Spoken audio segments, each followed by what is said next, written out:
اس میں بند میں وہ اللہ تعالیٰ سے سوال کرتے ہیں کہ تجھ کو چھوڑا کہ رسول عربی کو چھوڑا؟ ہم نے کون سا جرم کر دیا؟ ہم نے کیا گناہ کر دیا؟ کیا ہم نے آپ کو چھوڑ دیا اللہ، یا رسول عربی کو چھوڑ دیا؟ بت گری پیشہ کیا؟ کیا ہم نے بت گھڑنے شروع کر دیے ہیں؟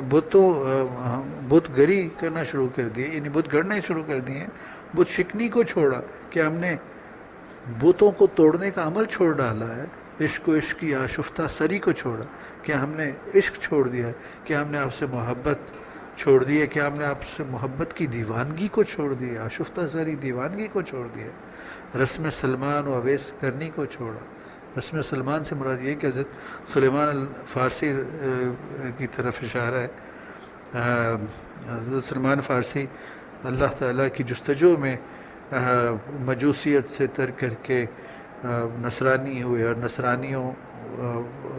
نصرانیوں کے جو مختلف اکابر تھے ان کے ساتھ موجود رہے، اور ایک سے دوسرے سے تیسرے سے چوتھے کے پاس، اور ان کی جستجو خدا کی ذات کی تلاش کی ہمیشہ جاری رہی۔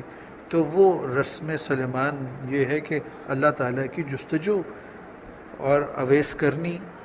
ایک صحابی رسول ہیں جنہوں نے حضور صلی اللہ علیہ وسلم کو کبھی نہیں دیکھا، حضور صلی اللہ علیہ وسلم سے اتنی محبت کرتے تھے کہ جنگ احد میں جب حضور صلی اللہ علیہ وسلم کے دانت ٹوٹے تو انہوں نے اپنے دانت توڑ ڈالے تھے تاکہ اس صدمے کے اندر کہ انہوں نے اپنے دانت توڑ ڈالے، اور حضور صلی اللہ علیہ وسلم کو ان سے بہت محبت تھی، اور حضور صلی اللہ علیہ وسلم نے صحابہ اکرام سے یہ بھی کہا تھا کہ آپ ان کے لیے آپ ان سے دعا کرائیے گا۔ تو وہ حضور صلی اللہ علیہ وسلم سے بہت اپنی محبت کے حوالے سے پہچانے جاتے ہیں کہ حضور صلی اللہ علیہ وسلم کی زیارت نہ کرنے کے باوجود صحابی کا درجہ رکھتے ہیں۔ تو حضرت سلیمان جو ہیں اللہ تعالیٰ کی جستجو کے حوالے سے، اور اویس کرنی حضور صلی اللہ علیہ وسلم کی محبت کے حوالے سے۔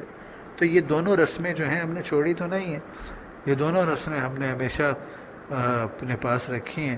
آگ تکبیر کی سینوں میں دبی رکھتے ہیں، ہمارے سینوں میں اللہ اکبر کی جو آگ ہے وہ موجود رہتی، اور وہ ہماری زندگی اس سے ہماری مثال بلال حبشی رکھتے ہیں۔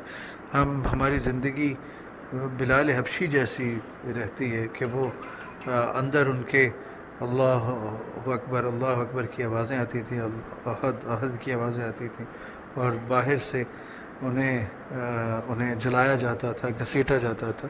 تو ہماری زندگی تو حضرت بلال حبشی کی مثال میں